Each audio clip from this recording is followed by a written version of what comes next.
We are popping. Alright, hey, Shalom. Shalom.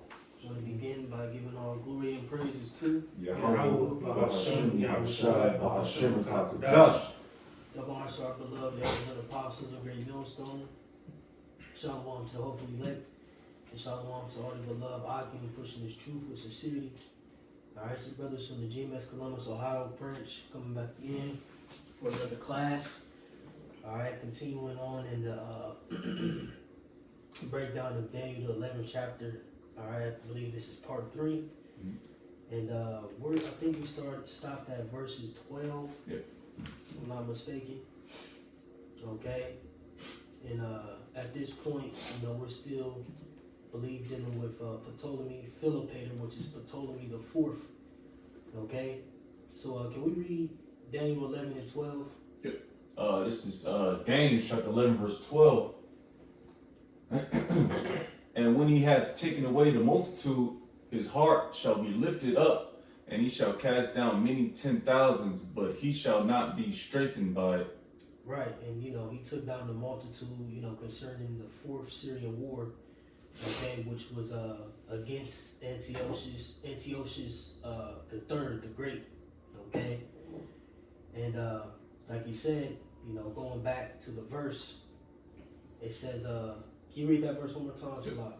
And when he hath taken away the multitude, his heart shall be lifted up, and he shall cast down many 10,000s, but he shall not be strengthened by it. Right, his heart shall be lifted up. So, ultimately when he won that Fourth Syrian War, all right, he got proud, all right, concerning Ptolemy Philopator. He got proud, all right, and his heart got lifted up. Okay, so now we're going to dive into that, all right. And just like the beloved elder Elder Peliah was going into, we briefly touched upon, concerning 3rd Maccabees.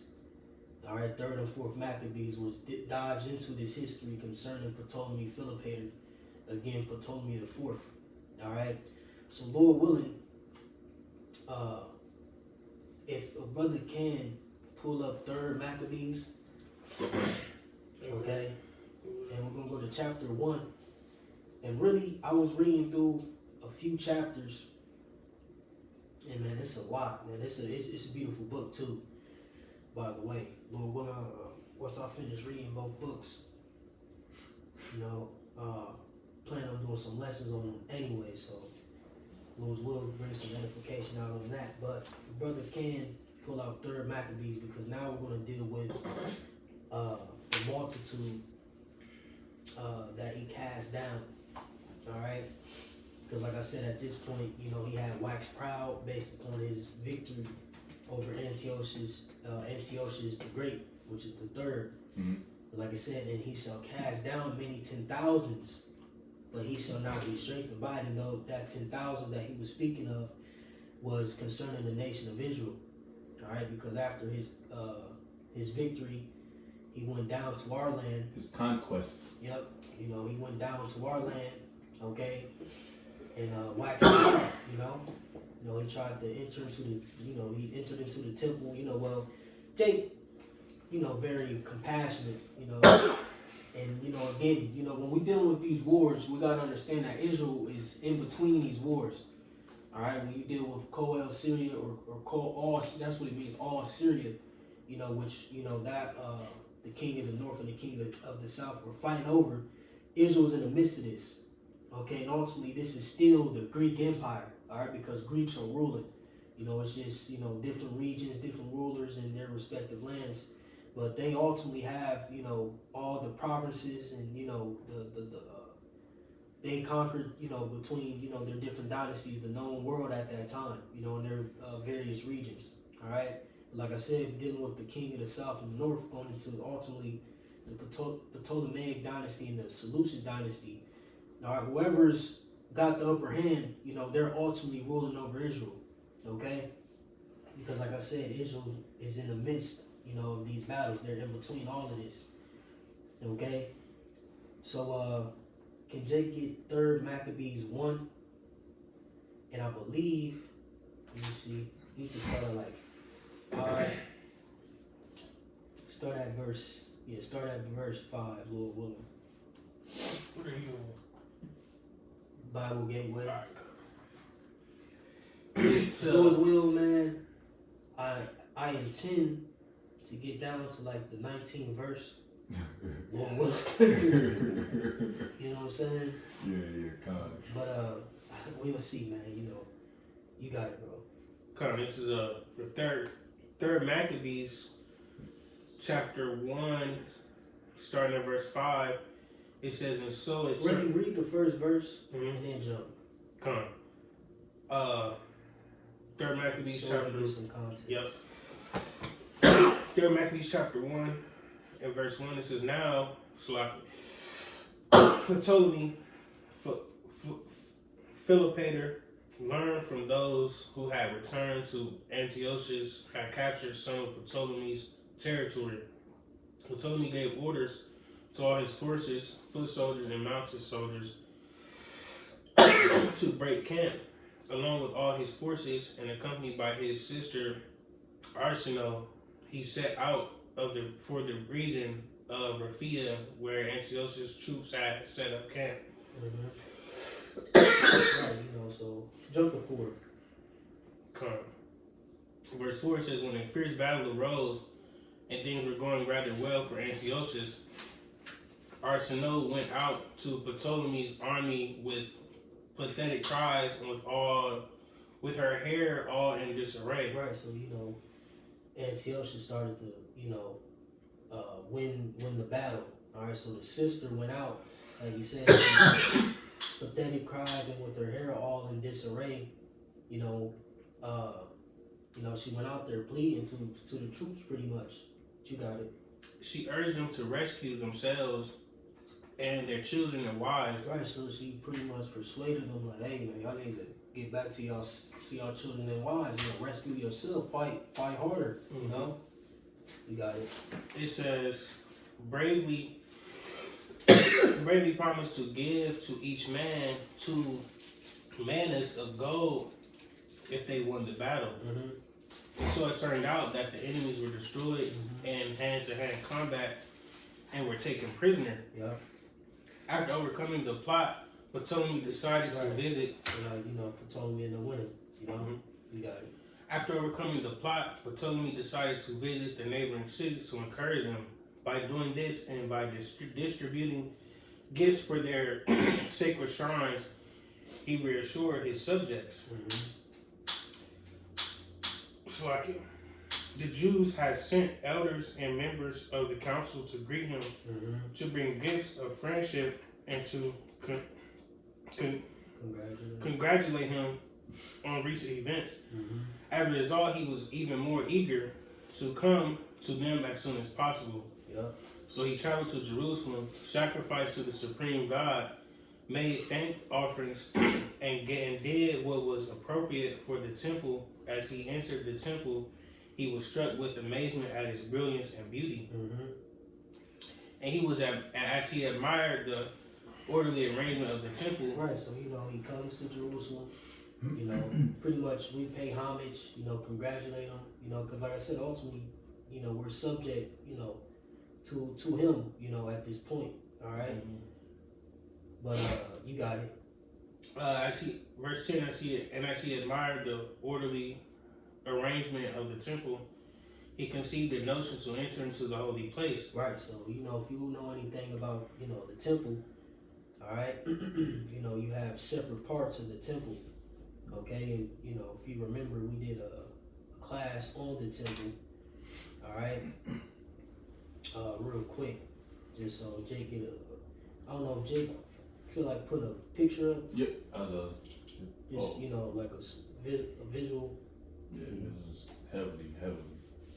You know, because you had, you know, the Holy of Holies, you know, which was, well, only the high priest could enter, okay?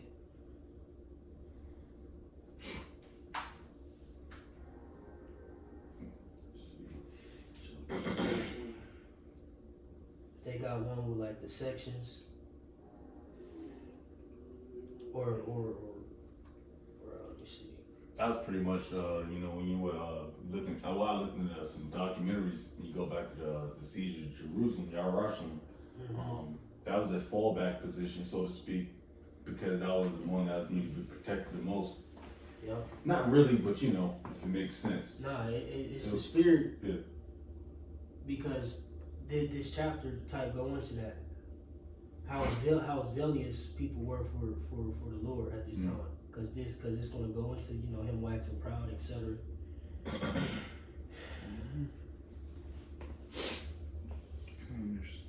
Yeah, I got one. That's a decent picture showing the different sections. Yeah.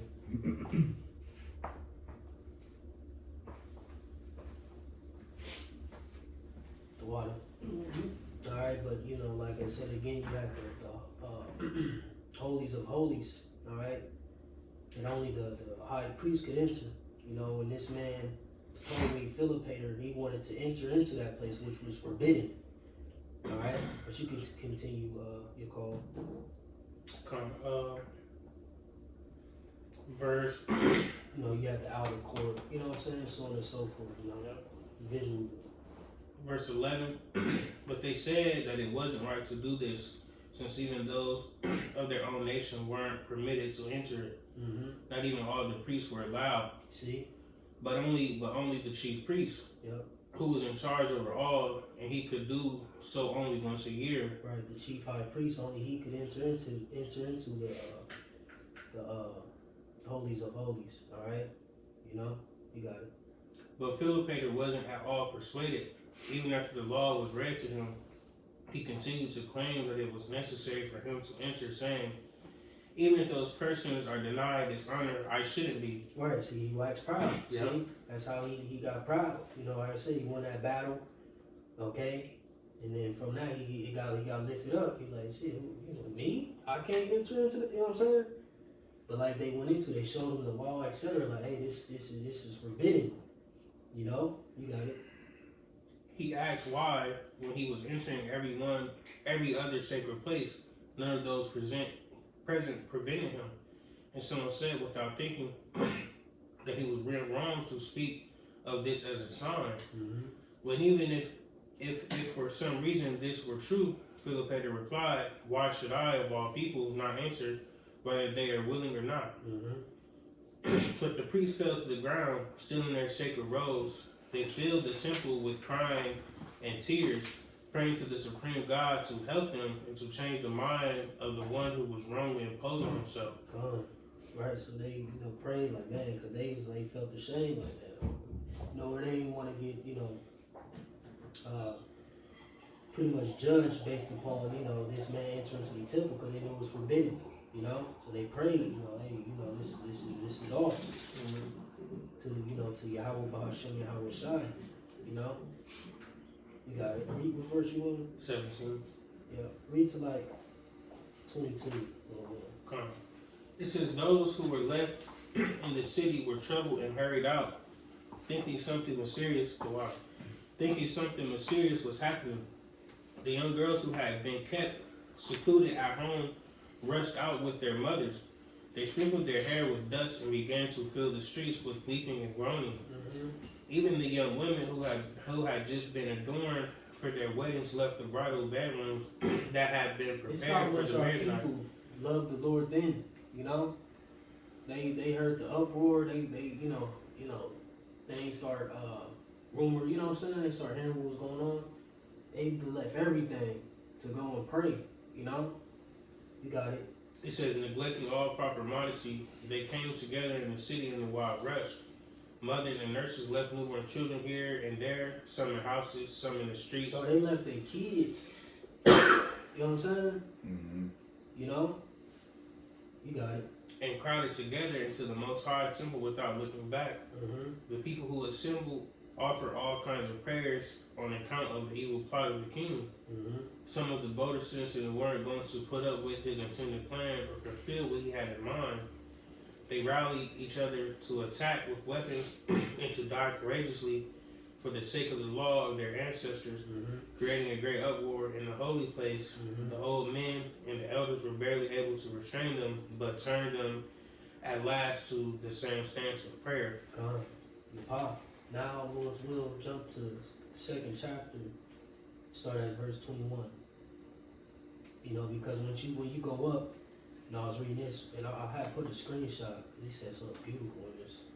The high priest Simon, you know, prior to this, what we're gonna go into, you know, he pretty much prayed. You know, he said a very heartfelt prayer, man. It's a beautiful prayer. You know, but Jake can read that on their own time, Lord willing. But you can start at verse 21, because like you said, you know, in verses 12. Again, it says, and he shall cast down many 10,000s, but he shall not be strengthened by it, right? You know, ultimately him being lifted up in pride, you know, worked for his detriment, you know. It was for naught, you know, because he didn't gain nothing from it. You got it. So 3 Maccabees chapter 2, in verse 21, says, then the God who watches over all things, the first father of all, holy among the holy ones, heard this lawful prayer. He said, holy among the holy ones. Go ahead, bro. Heard you holy among the holy ones. Fire. Go ahead, bro. Heard this lawful prayer and scores the one who had claimed too much for himself in his violence and arrogance. He said, the prayer of the humble pierces the clouds. Mm-hmm. You got it. It says, the Most High shook him this way, that as a reed is shaken by the wind, with the result that he lay helpless on the ground, his limbs were paralyzed, and he was unable to speak, since he was struck by a just judgment. So he down there had a seizure. You know, seized up. Oh, you know what I'm saying? Tightened up. You got it. His friends and bodyguards saw that the punishment that had seized him was severe. Fearing that even his life might fail, they quickly dragged him out, since they were terror-stricken. Mm-hmm. After a while, the king recovered. Even though he had been punished, he didn't change his heart and mind at all, but went away issuing bitter threats. Yep. Keep going. When he had returned to Egypt, Right, so this is when he's going to start casting down Jake. No? Go ahead, bro. when he had returned to Egypt, he added to his evil deeds with the assistance of his drinking companions and friends, who were strangers to everything just. The heathens, man. Mm-hmm. Were strangers to everything just. And these were Edomites, by the way. You know, and he was in Egypt, so it may have been Ham, you know. So, you know, all the nations, you know, whoever was in power, they had all other nations amongst them. You Right. know, it was a melting pot. You know, but we understand that, you know, Ptolemy, Philopator, etc., they all go back to Edom, you know, stemming from, you know, Macedon. You got it, bro. Verse 25, when he had returned to Egypt, he added to his evil deeds. Verse 26, he wasn't afraid with his innumerable indecent acts, but he also advanced to such a degree of impudence that he circulated false reports in the various districts. Many of his friends took note of the king's purpose and followed his lead. He proposed to spread blame publicly against the Jewish nation. He set up a stone near the tower in the courtyard with the following inscription carved upon it. Right, so, you know, this goes to show again that the Israelites were scattered. So you had Jews in Alexandria, Egypt. And this is a good thing to reference concerning 70 AD. You know, when we fled into Africa. Right. You already had, you know, Israelite communities in these different areas in Africa. You know? So this help proves that further. See? The diaspora, you know, or us being dispersed. You know, where did Jake flee to? Jake fled to Africa because there were communities already in Egypt, already in, you know, parts of Africa, etc. You know? But you got it. Verse 28, it says, none who refuse to sacrifice are to enter into their sanctuaries. In addition, all the Jews are to be registered in their property catalog. Those who object are to be taken by force and put to death. And watch this right here. This is Esau. It says those who are registered are to be branded on the body by fire with the ivy leaf sign of Dionysus, and are also to be assigned to their former limited civic status. You see? It says those who are registered are to be branded on the body by fire with the ivy leaf sign of Dionysus, and are also to be assigned to their former limited civic status. What that sound like coming up? Ooh, Revelation 13. Edom. So their punishment was them being branded, okay, and ultimately they had to be branded with this leaf to what? Show their allegiance to who? Ptolemy Philopator. You see? So he came down with that wrath, like, all right, you know, you got it, bro. It says, verse 30, but so as not to seem hateful to all, he added, but if any of them should prefer to join those who have been initiated. Real quick, so like that symbol, that was it, Dionysus? Dionysus. Dionysus. Dionysus is a Greek god of wine, festivity, festivities, and ecstasy. Ecstasy, yeah. Yeah, pleasure. Yeah, it's all pleasure pretty much. That's Esau, man. You know? Oh yeah, that's that nigga with the wine, the grapes on his head, yeah. Oh yeah. Yeah. Well, I'm not gonna say that because I don't know, but Yeah, yep. I'm thinking mirror, no. I mean, they all got. Yeah, they all had that coins shit on that. Them olive, Yeah. them leaves. Yeah, I forget what that symbolizes. Though. Yeah. That's why I Yeah, know. come on. Oh yeah, shit. it's all Greek and Yeah, it's all bullshit. So there's a little more information. It says is how you say his name? Dionysus. Dionysus is he's the god of LGBT. I can say too much. Oh, that's Barack Obama. He said that he is referred to as an effeminate, which is sometimes linked to being dressed in girls' clothes during his childhood. So they try to have Jacob some crazy shit. Yeah. That the Greek is fashion. Yeah, Hellenist, you know. And we gotta understand this is what well, this was prior to what happened in Maccabees. All right, but it was still, that Hellenistic agenda was still being pushed. All right, it was still, you had Jake who was, like you said, who was able, because a lot of these dudes were cool in the beginning till Antiochus Epiphanes the IV, which he comes after Antiochus the Great. All right, but that you remember, I believe Alexander's father, his plan was to forward the Hellenistic way in the earth, and Alexander was gonna carry it out, but he ended up dying. But that was their whole plan, you see.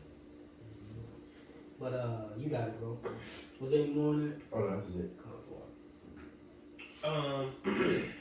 Verse 30, it says, but so as not to seem hateful to all, he added, but if any of them should prefer to join those who have been initiated into the mysteries, these are to enjoy political rights equal to the Alexandrians.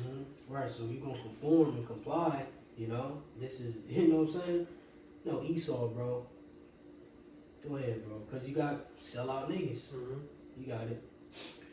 Now some Jews, while pretending to detest the steps to be undertaken for the city's religion, readily surrendered themselves to share in great fame through the association they will have with the king. You see, niggas is fake, bro. And it's like it.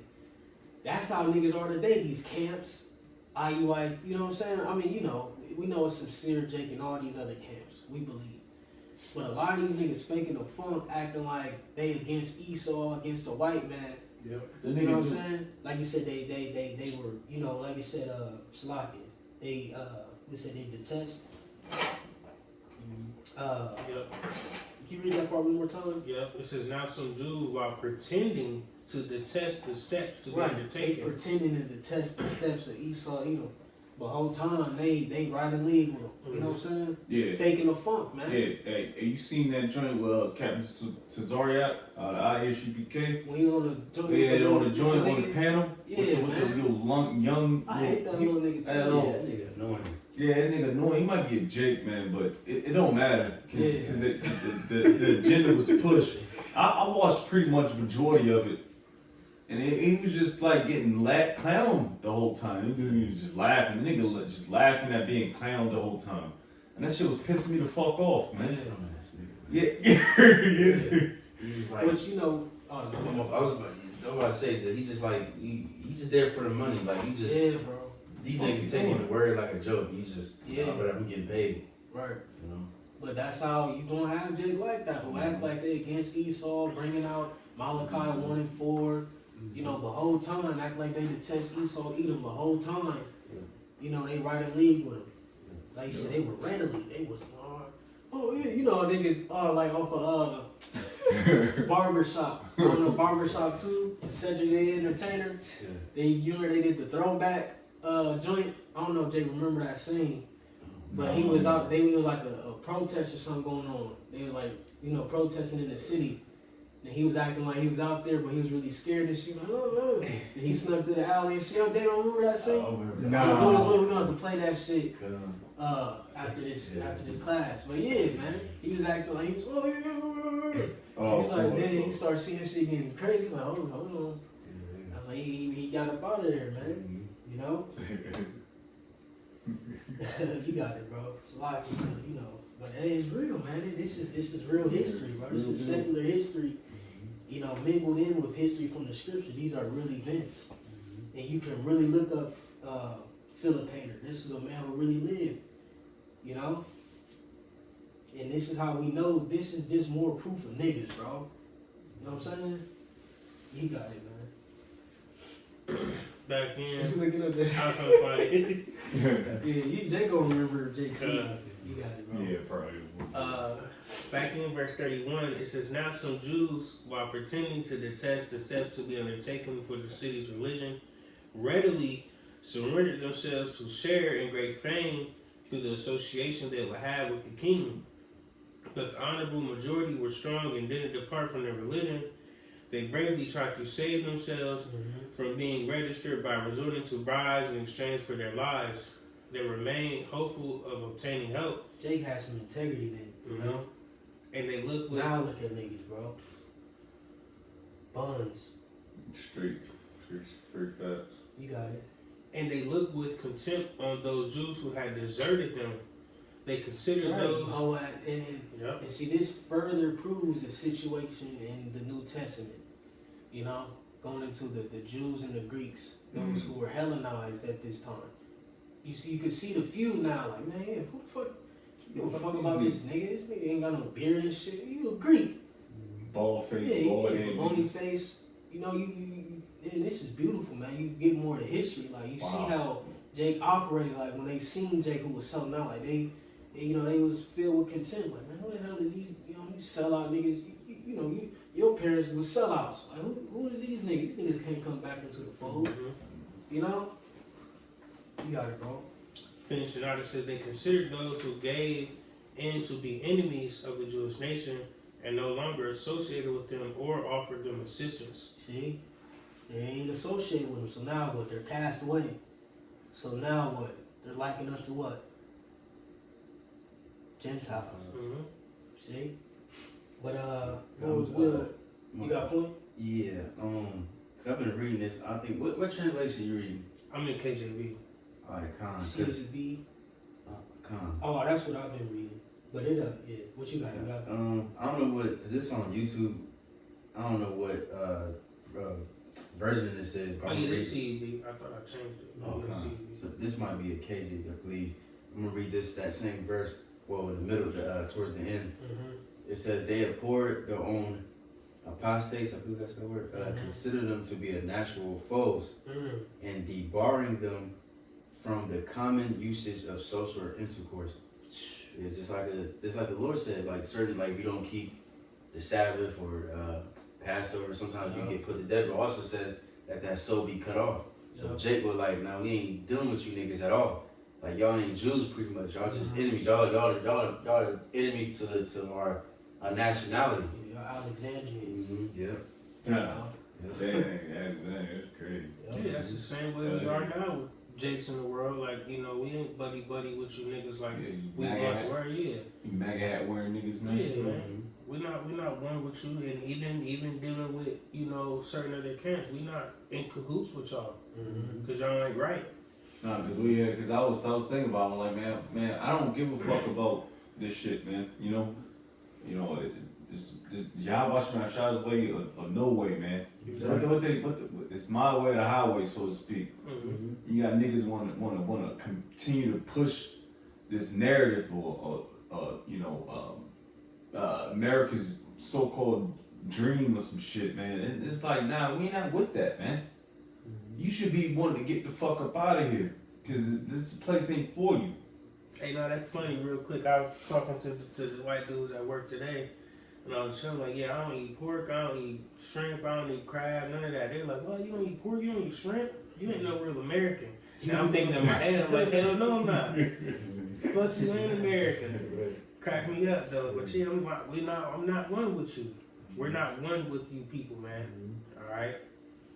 From E to Jake, it don't matter. Real quick too, so, since the brother said the MAGA niggas, MAGA hat wearing niggas, you know, it was this dude, I forgot his name, like Officer something. Oh. You know what I'm talking about? On YouTube? Yeah. Oh, Tatum. Oh, Yeah, Tatum. Yeah, that nigga. bitch ass nigga. Yeah, he fuck that nigga, man. Yeah, he be doing that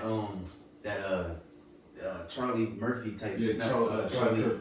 Yeah, I don't want to say it. I want to say. Oh man, but he be doing that shit sometimes. He be arguing on the campus and shit, and he be talking to Jake, and then Jake be telling him, well, when has America ever been great? And he said, oh, you got your own house, you got this, which is cool. Yes, America. Technically, we living way better than a lot of people in different countries. But who gives a fuck? This place put us in slavery, killed us, took the Most High from us, His name from us. So it don't matter if we living comfortably, we got electricity. That shit don't matter. Right. Jake, that's the point where Jake just get too goddamn comfortable. And then on top of that, cause it's like even Egypt, we should go back so we can eat all the lemons and all that shit. Garlic. But even this same nigga was Tatum. Yeah, it's officer, that bitch ass nigga, man. Yeah, I don't like niggas like that, yeah, man. Because he's in the system, man. You seen that video? He said if his kids die, he won't cry in front of his wife or some shit. But then Charlie Kirk, this man got assassinated. And you crying in front of everybody. Nigga crying in front of everybody, man. I was mad as shit. You crying for Massa, like, you know what I'm saying? So that just shows you, Jake won't even cry for no child, but you gonna cry for Massa? A nigga that don't even fuck with you, that hates your soul. Fuck about you, man. You know, it's a lot, yeah, man. Nigga, this is, you know, for some brothers, this is newfound history. Niggas ass, bro. Yeah. You know. Yeah, see Jake's character and shit.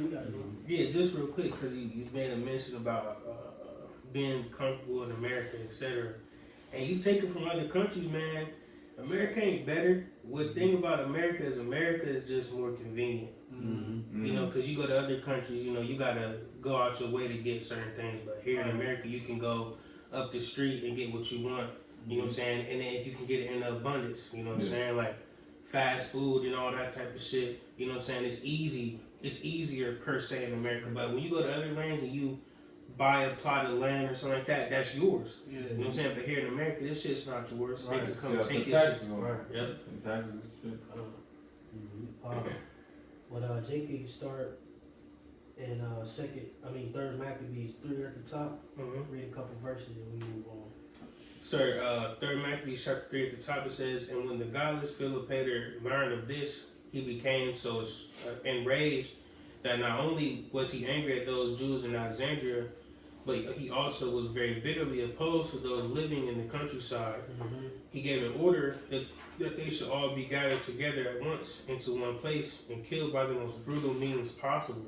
That sounds like another Edomite, you know, Haman, you know, Esther. You got it, bro. It says, while these plans were being put into action, some people plotted to injure the Jewish nation by circulating a hostile report against them on the pretext that the Jews were hindering others from practicing their own customs, but the Jews were maintaining goodwill and unswerving loyalty toward the royal house. While they worshipped the Most High and conducted their lives according to the Most High's law, they kept themselves separate in the matter of foods. For this reason, they appeared hostile to some people. And that'd be funny because that's how it be like for us. Motherfuckers look at that's the spirit. Motherfuckers look at you. What the fuck?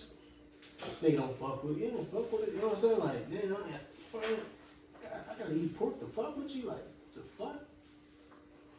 You want to come to your hog roast? Right. Go. Oh, you don't fuck with us, man. You acting weird, acting funny. You don't want to come to the seafood boil? Oh, no. What's the one nigga, Smell it through the phone. Yeah, Chef Taylor. Yeah, Smack. I want to come to eat some damn crab legs soaked in orange juice and Cajun seasoning. Yeah. Nigga. Sprite. Nigga do lemon, Sprite, orange juice. The whole kitchen in that mall. Yeah, man. Sazon. Go ahead, bro. Shoot a couple more verses. Come on, verse Or 5. really, Salaki, jump to 11. Come on. And then jump to 11. Yeah, just jump to 11. Third Maccabees 3 verse 11 says, but the king took pride in. So, Salaki, you see how one verse, this what Daniel 11 is. You know what I'm saying? Yeah. So, for the viewers, man, Salakia. But, in order to get the full understanding of that one verse, you gotta, dive into it. You gotta go.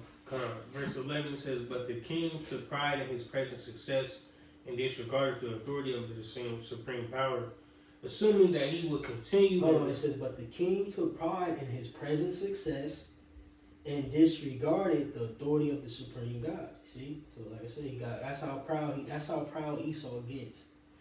You got it.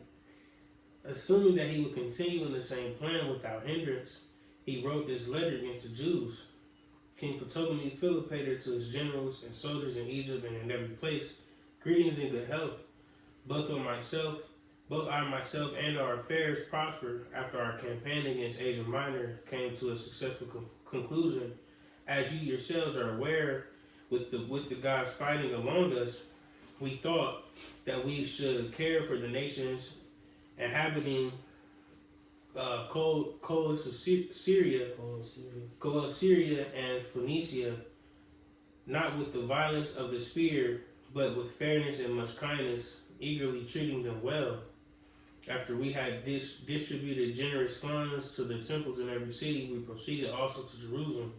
We went up to honor the temple of those wretched people. Right, because remember, he was spreading, gifts, etc. after his victory, to the different provinces, etc. That ultimately, or the different regions, their gods, whatever the case, temples, so on and so forth. You got it. We went up to honor the temple of those wretched people who never ceased from their folly. They spoke as if they welcomed our presence, but in fact they acted in a way that was dishonest. Yeah. Going to show you, man, that these other heathen nations, they're not. That's how these other heathen nations, God isn't the true God. You know what I'm saying? Our people like, nah, you not, nah. We give you a little, you know what I'm saying? Little glimpse, but nah, you ain't crossing that line. And Jake was ready to die at that point for it. Grab weapons and all that. Like, man, she was going to have to kill this thing. You know what I'm saying? That's Take the beautiful. what and leave the what. Yeah. You got it. Verse 17. So they spoke as if they welcomed our presence, but in fact they acted in a way that was dishonest. We wanted to That's enter. just craftiness of the devil, though. Like, they showed you the law. Like, listen, here, it's forbidden, bro. Like, damn, like, you know what I'm saying? He's still proud. Yeah. And then you flip the script on them. Right. Like they wrong. Like they wrong. Esau ain't shit, man. Same shit Esau do now. Destroy some shit and then we'll flip it on you and make it like you the problem. Mm-hmm. Crazy. Finishing out, it says, but Because he don't know his limits. mm-hmm. When we wanted to enter their sanctuary to honor it with the most extraordinary and beautiful gifts, they were carried away by their traditional arrogance and prevented us from entering. They were spared a display of our power because of the kindness that we have toward all people, but they made clear their ill will toward us as the only one of the nations showing such stiff-necked defiance to kings and to their own benefactors. They aren't willing to receive anything sincere. Jump to 25 once you're done. Come on. Gotta finish that.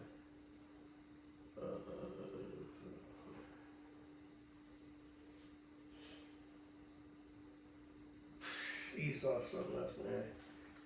Heathen, man. He said verse 25, Salaki.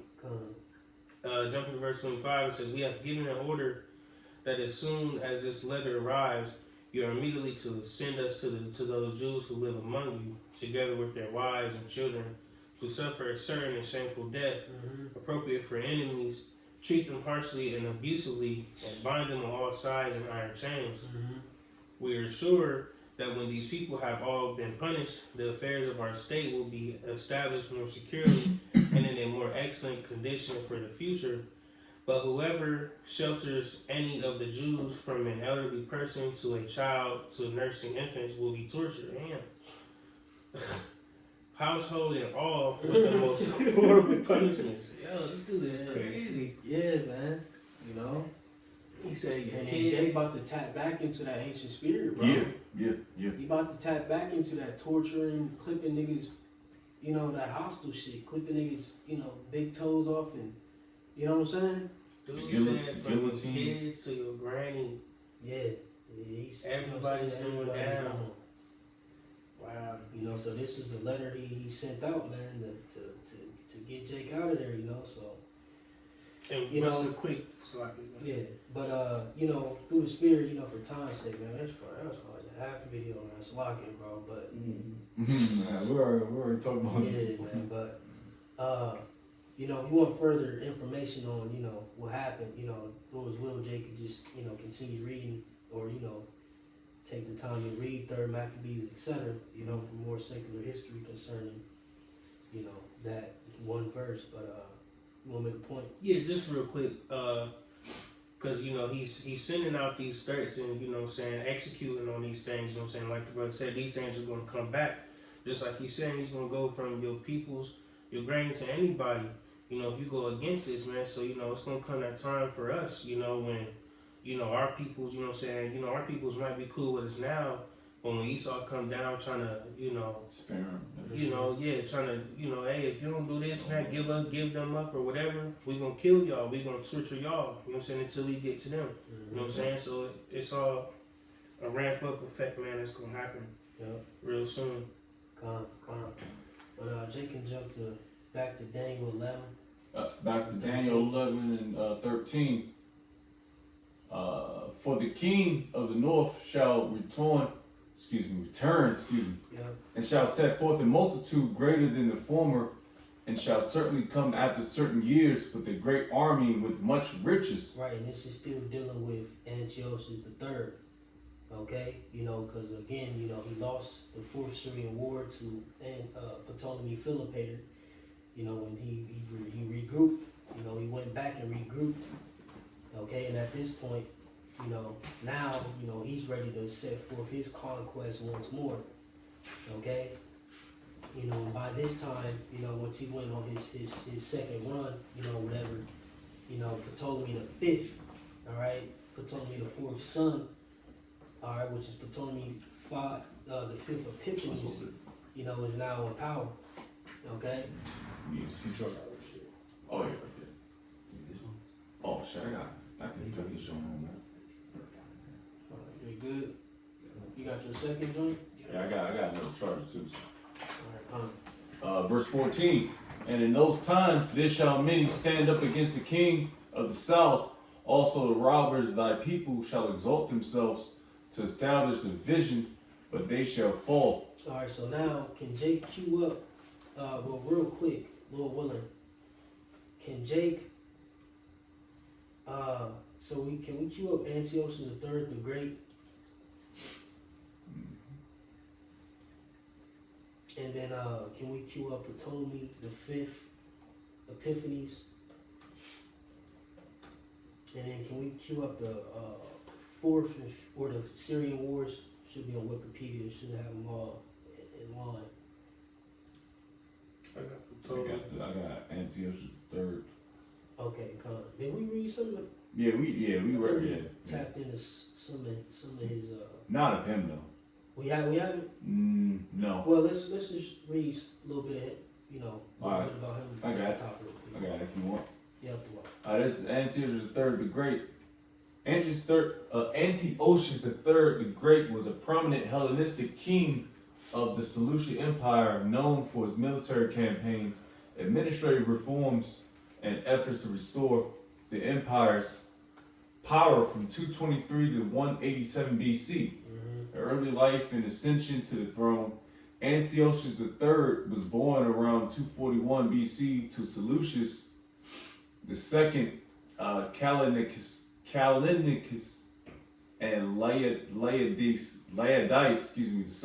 He ascended to the throne at the age of 18 in 223 BC, following the assassination of his brother Seleucus III, Cyrenius. His early reign was marked. Hold on, give me a second. His early reign was marked by challenges, including a fragmented empire and revolts from governors in key regions. Military campaigns and achievements.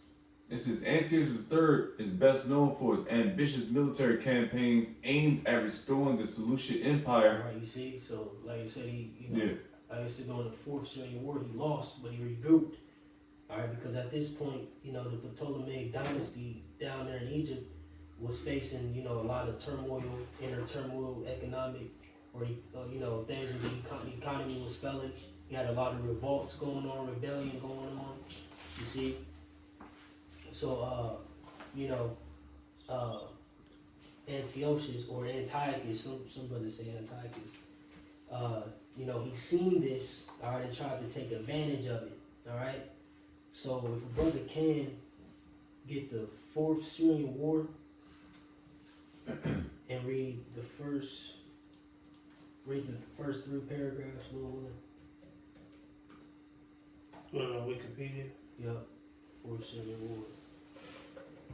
Just click it on the wiki, then it's going or type in Syrian Wars. 6 Syrian Wars. Because like I said in verse 13, it says, "For the king of the north shall return, and shall and shall set forth a much greater and shall set forth a multitude greater than the former." Right, so we regrouped, got more troops, expanded, and shall certainly come after certain years with a great army and with much riches. Right, so we let that things settle. Ptolemy the Fourth died. Now Ptolemy the Fifth is in power, but he's very young at this point. And like I said, Egypt is going through a lot as well. So he's trying to take advantage of this, which is going to go into the Fifth Syrian War, okay? Which, he tried to strategically, make moves during that as well. You know? It just kind of sounds like America, so to speak. Yep. You got it, though. Whoever. You got it. No, it ain't. Okay. I get it. Where you at? Nah. Syria. Oh, Slovakia. Okay.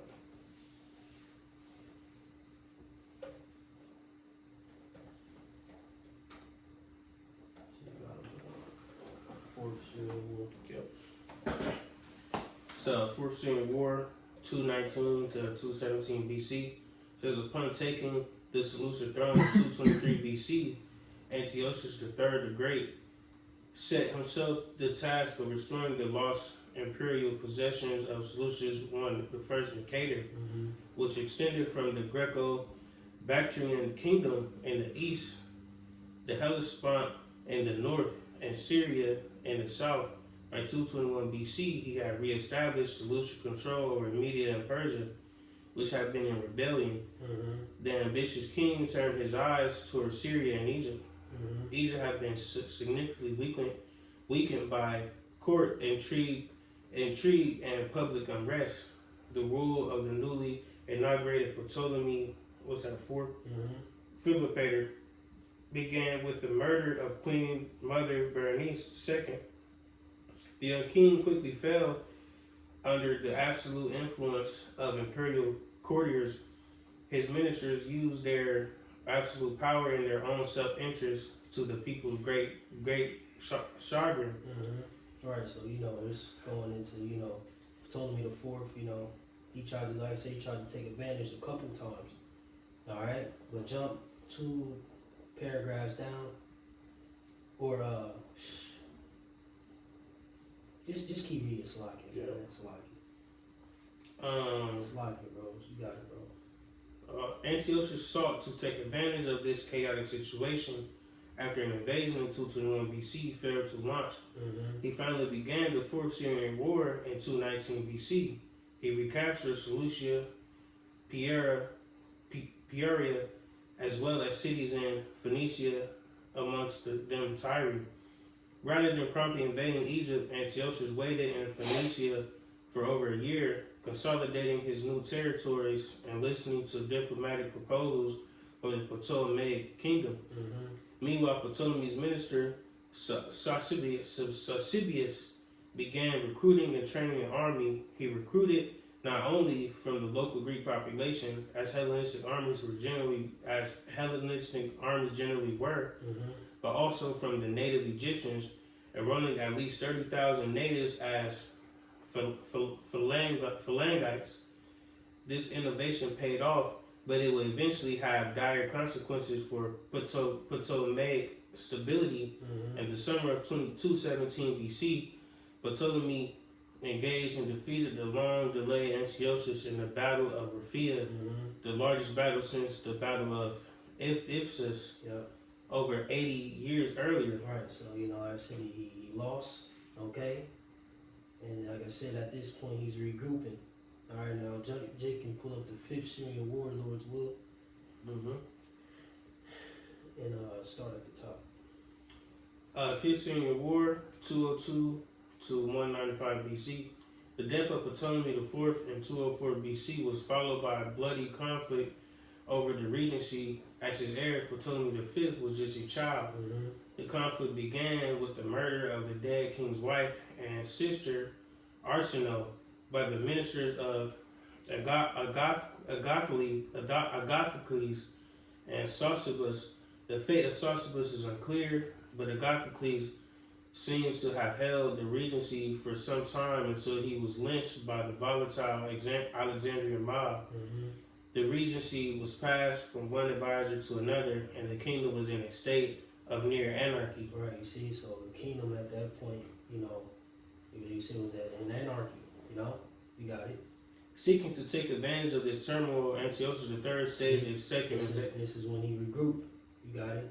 Seeking to take advantage of this turmoil, Antiochus III staged a second invasion of Coele, Syria.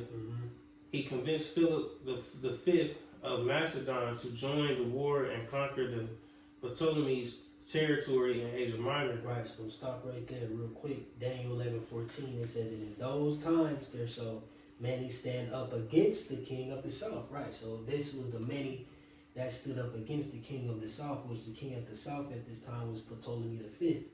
Alright, so you had Antiochus or Antiochus III against him. You now have Philip V against him. He was dealing with rebellion in Egypt, as well. So he had a lot against him at this time. Alright? So boom. You could stop there for now. Or can you finish it out? Is it anything? Yeah, just finish it out and then we get verse 14 or verse 15. It says, actions which led to the Second Macedonian War between Macedon and the Romans. Antiochus quickly swept through the region after a brief setback at Gaza. He delivered a crushing blow to the Ptolemies at the Battle of Panium near the head of the River Jordan, which earned him the important port of Sidon. Yep. Y'all, Jake could jump to Daniel 11 and 15. Yep. Daniel 11. Let me see. We have we got finished 14. It says, Salakia. It says, also the robbers of thy people shall exalt themselves to establish the vision, but they shall fall. Right, and this is concerning, like I said, of thy people, which Daniel was speaking of, Jake. Okay, wicked Jake. All right, but you could give verse 15. Verse 15 out of Daniel, the 11th chapter. So the king of the north shall come and cast up a mount and take the most fenced cities, and the arms of the south shall not withstand, neither his chosen people, neither shall there be any strength to withstand. Right, so like I said, so the king of the north shall come and cast up a mount and take the most fenced cities, and the arms of the south shall not withstand. Right, so we pretty much came through and conquered. Prophets. Yep. You know, it says neither his chosen people, right, going into the nation of Israel, because like I said, at this time, you know, we were subject to the Ptolemaic dynasty. You see, you got it. It says, but he that cometh against them shall do according to his own will, and none shall stand before him, and he shall stand in the glorious land, which by his hand shall be consumed. Mm-hmm. Right. Yeah, so like you said, but he that cometh against him shall do according to his own will, and none shall stand before him, and he shall stand in the glorious land, which is the land of Israel. And that all, I'm sorry, brother. Mm-hmm. I'm sorry. It just all sounds like how what's that nigga name? Christopher Colombo, man. Yeah. How he manifest destiny, how he came and took this land. You It's know. Esau, man. Yes, Esau, man. But real quick, can we matter of fact, you keep going. All right. Verse 17. He shall also set his face to enter with the strength of his whole kingdom in upright ones. And he here is Antiochus Epiphanes the third, or Salaki Antiochus the Great the third. We still dealing with him. You got it. Kingdom and upright ones with him. Thus shall he do, and he shall give him. Upright ones is the nation of Israel.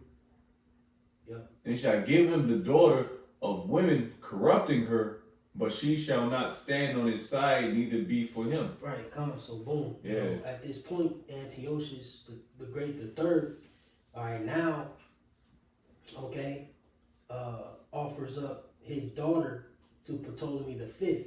So Lord's will, can we pull up Ptolemy the fifth? Just so we can get some back history on him. And then you still got that fifth Syrian war. Okay, come on. All right. And then Lord's will, I'm gonna have you continue in there after you read a little bit on Got a quick on it. Ptolemy the fifth of Epiphanes, also known as Ptolemy the Manifest. That's funny. Was a significant figure in the history of ancient Egypt. He ruled from 204 BC until his death in 180 BC, and is remembered for his tumultuous reign, marked by both internal upheavals and external threats. His life, reign, and accomplishments are central to understanding the decline of the Ptolemaic kingdom, as his rule marked a turning point in Egypt's history during the Hellenistic period. Ptolemy V's reign began with disastrous civil wars and was followed. Oh man, you can't make, man. Because every time I'm thinking about this dude, this cracker, I'm thinking about America, how DJ Trump is running America. It's just synonymous. It's just crumbling from the inside to it out, man. Disastrous civil wars, and was followed by the Fifth Syrian War against the Seleucid Empire. Despite these challenges, his reign contributed to the rich tapestry of Hellenistic history and left enduring legacies, most notably the Rosetta Stone, which has been instrumental in our understanding of ancient Egyptian civilization. Gone. Right. Yeah, that's pretty much the, Yep. All right, so real quick, let me go through something real quick. Yeah, it just shows you the signs as how synonymous everything is with the Edomites today. Nothing's changing, man. The Greek Empire, the Roman Empire, Roman 2.0, which is pretty much Babylon the Great, the whore. It just shows you the playbook, man. And you know what, you niggas still wanna be all cutesy with the so-called white man. You gotta rub elbows with him a little bit to eat, and because Deuteronomy tells you that you got the one of all things. You go to your fucking slave master. But I don't mean you gotta go to the fucking Muslim, be a Muslim, or a Christian. You lose your heritage. Sell out. Yeah, be a sellout. Chop your beard off. Yup. But real quick, can Jake go to Antiochus Epiphanes III's in Wikipedia and go to the family section? And let's read a little bit of that. Alright, because now we're dealing with the seed line, because like it says, he shall also set his face to enter with the strength of his whole kingdom. Right, because ultimately, like I said, he set his face to enter into the whole kingdom. So his goal, was to conquer and then move south. All right, and he wanted to grab Egypt, once more, or take over Egypt. All right, but ultimately, they established something through marriage, or him marrying off his daughter. Okay, but you got it, bro. Where you want me to start at? You want Family.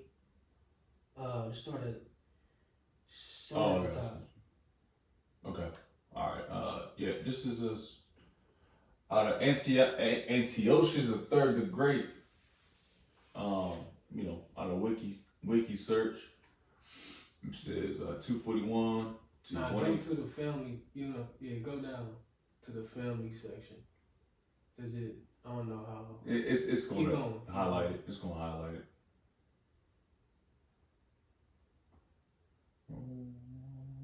Here we go. Right there. All right. We got the family section out of wiki. Antiochus III. In 222 BC, Antiochus III married Princess Laodice of Pontus, a daughter of King Mithridates II of Pontus, and Princess Laodice of Seleucid Empire. The couple were first cousins through their mutual grandfather, Antiochus II Theos. Antiochus and Laodice had 8 children, 3 sons and 5 daughters. 221 to 193 BC, Antiochus III's first heir, apparent and joint king with his father from 210 to 193 BC, Seleucus IV, Philocpator, 220 to 175 BC, Antiochus III's successor. You can just read the names. You ain't gotta read the dates. Just read. Gotcha. Just list off the names Yep. of the daughters. Alright. It's the daughter named unknown, betrothed in Demetrius the First of Bactria, Laodice the Fourth, married all 3 of her brothers in succession and became queen of the Seleucid Empire. Through her second and third marriage, Cleopatra the First, Syra, married in 193, Ptolemy the Fifth, Epiphanes of Egypt. You see, so he married off his daughter. All right. Yeah, it was keeping it kind of. That's how they do it. They keep it close. Right.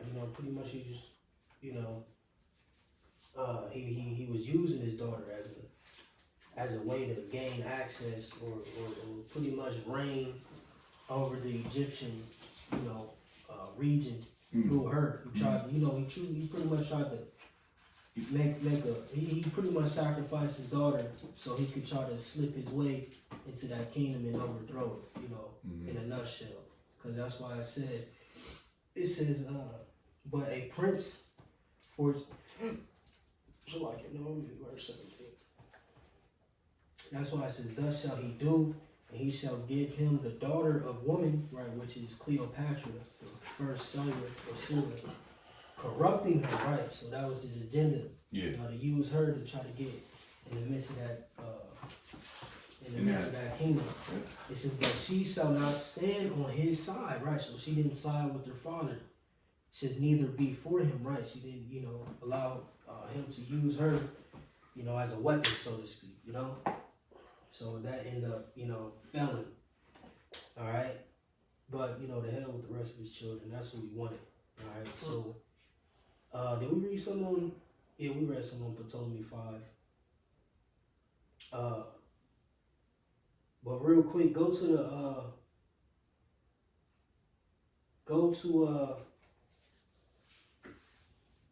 real quick, let me read this.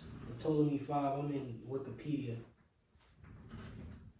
I'm in the second paragraph, and I'm gonna just I'm gonna jump to where it says the Fifth Syrian War.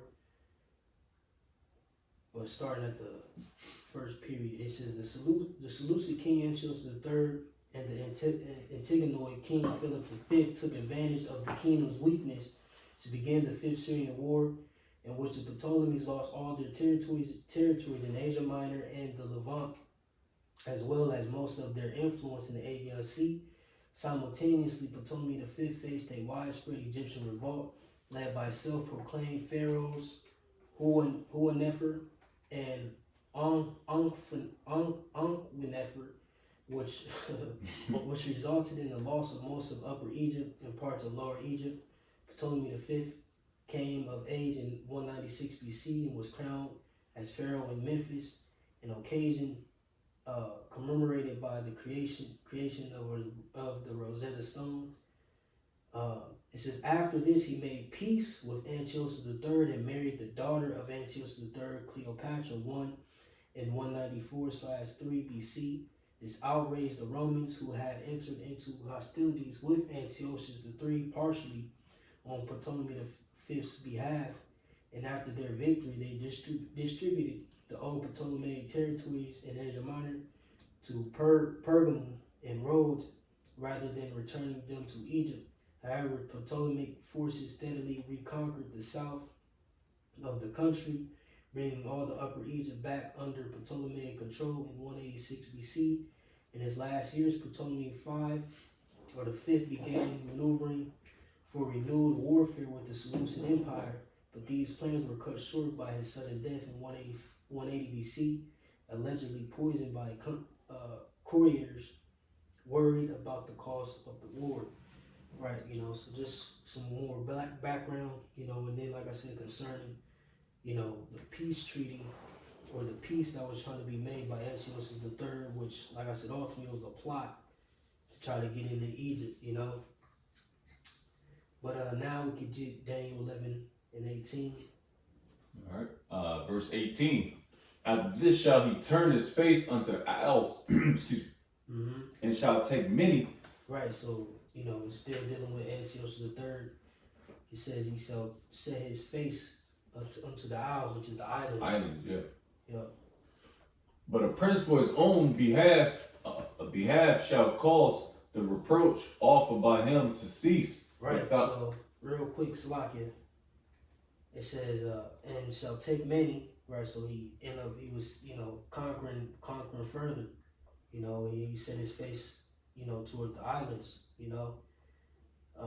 those islands over there, in the midst of Asia Minor, off the coast of Asia Minor, etc. And, he was moving west, but like it says, but a prince for his own behalf shall cause a reproach offered by him to cease, right? Which that's going into, the up and coming Romans at that time. Okay, so real quick, can we go to Antiochus Epiphanes III, and let's go to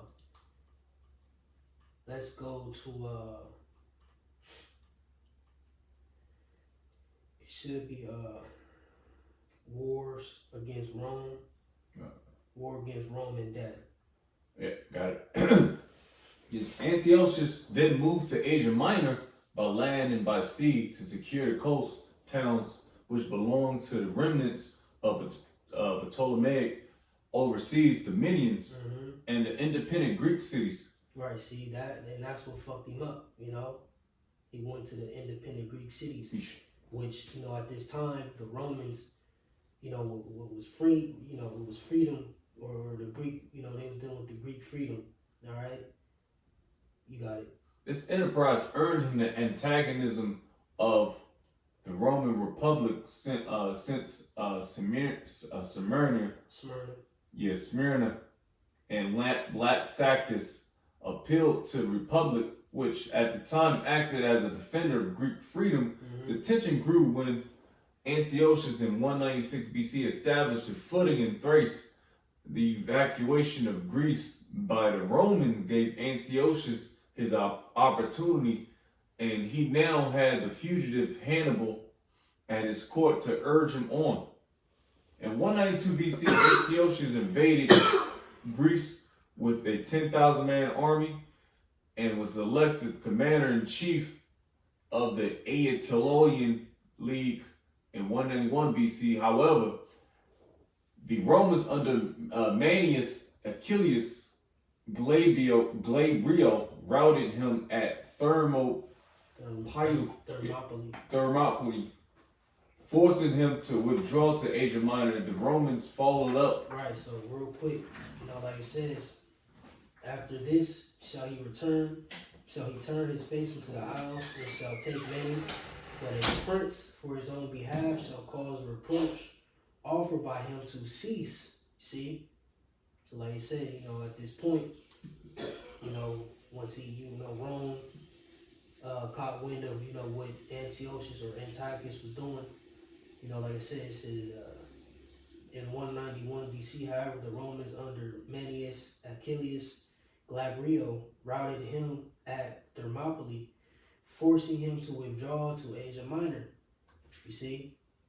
It says, without his own reproach, he shall cause it to turn upon him. Yeah. So you can keep reading, and then it's going to go into it further. It says,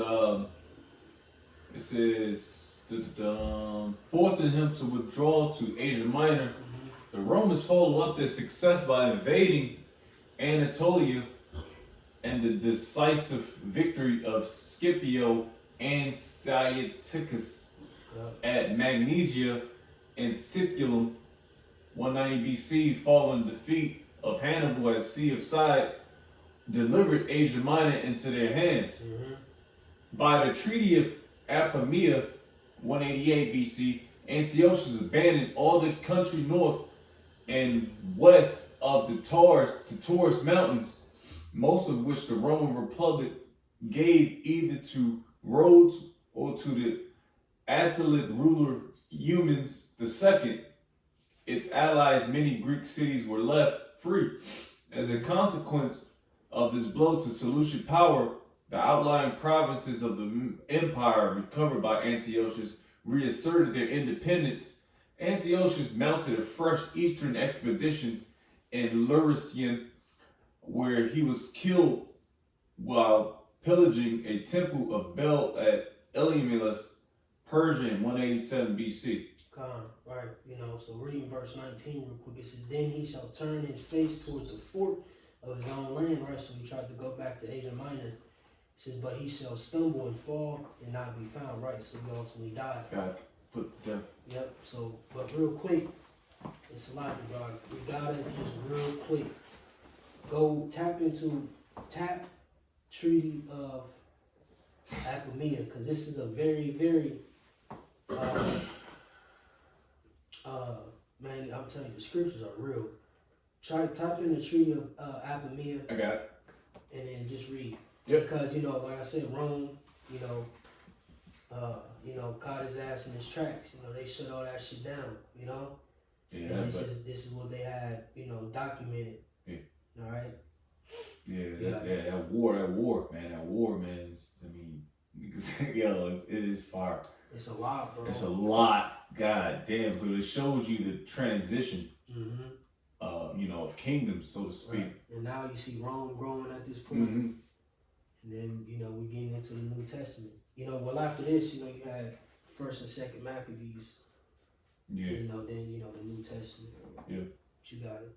It says the Treaty of Apamea was a peace treaty. Peace treaty.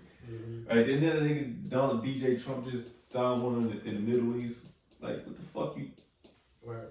Come on, man. The Treaty of Apamea was a peace treaty conducted in 188 BC between the Roman Republic and Antiochus III, ruler of the Seleucid Empire. It ended the Roman Seleucid War. The treaty took place after Roman victories at the Battle of, Thermopylae. It's good lord. In 191 BC, the Battle of Magnesia in 190 BC, and after Roman and Rhodian naval victories over the Seleucid navy, Esau always been in war, bro. Yo, This nigga this nigga tired. You got it. But jump to terms of treaty. Yep. The This treaty. is all going to lead into Antiochus Epiphanes the fourth. This is why we gotta bring this up. And this is in the scripture. This is cold. Go ahead, bro. Terms of the treaty. If you ain't know why this was, it's one of them verses where if you ain't know why this was written, now you know. You know what I'm saying? You gotta know the history to know the mystery. You got it, bro. Yes, sir. It says terms of the treaty. The treaty, according to Appian, obliged Antiochus III to abandon Europe altogether and all of Asia west of the Taurus mountains. He had to surrender all the war elephants in his possession. Oh, shoot, War elephants. War elephants. War elephants, and they had the. Oh, I remember that. Oh, Yeah. 500 and 300. Yeah. Like, bro, they train. That shit fire though. Yeah, that's Elephant crazy. going to war with you, however they have With it. horses. Yeah, Yeah, damn. somebody shit. War elephants in his possession and was limited to 12 warships for the purpose of keeping his subjects under control, but he was allowed to build more if he was attacked. Antiochus was barred from recruiting mercenaries north of Taurus, that is from territory just ceded to Roman allies Pergamon and Rhodes, and entertaining fugitives from the same. Antiochus had to give 20 hostages. Right, so this the point. It says Antiochus had to give 20 hostages. Go ahead. Whom the Roman consul would select. The hostages should be changed every third year. That reminds me of what's going on down in Hamas in Israel today. Yo, this is, man, you can't, man. It says, real quick, the Roman consuls was the two highest elected public officials of the Roman Republic. Just a quick little. man, you can't make this shit up. Right, so now you see the Esau, got another How route, synonymous it is. the Roman Republic coming up, This is all inner turmoil, Esau against Esau. Yep. You got it. It says Roman council was select. So the Roman consul selected hostages. All right. It says except the son of Antiochus, which that son is pertaining to his heir. All right. Yeah. But he had more than one son. Yeah. You got it. It says Antiochus in the future he will maintain no elephants. The Seleucids were forced to pay an indemnity of 15,000 talents of silver of debt.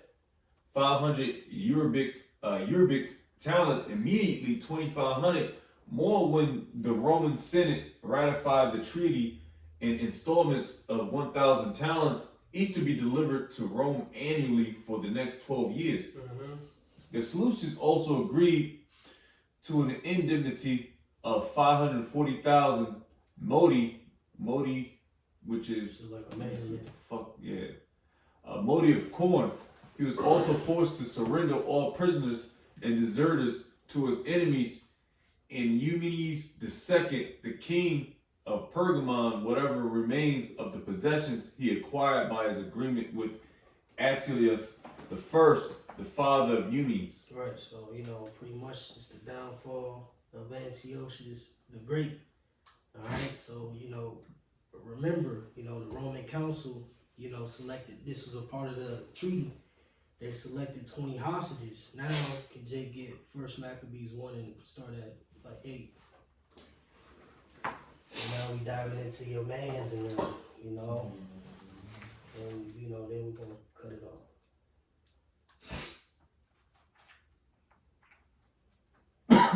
I get it. Give me 1 second. You said First Maccabees what? 1 and 8. I get it. I got it here. First Maccabees 1 verse 8 says, and his servants bear rule, every one in his place. And after his death, they all put crowns upon themselves. So did their sons after them many years. Right, going into, pretty much, and this is so crazy because this first, 10 verses gives a abridged history on the Greek Empire. And you see how much has transpired since Alexander.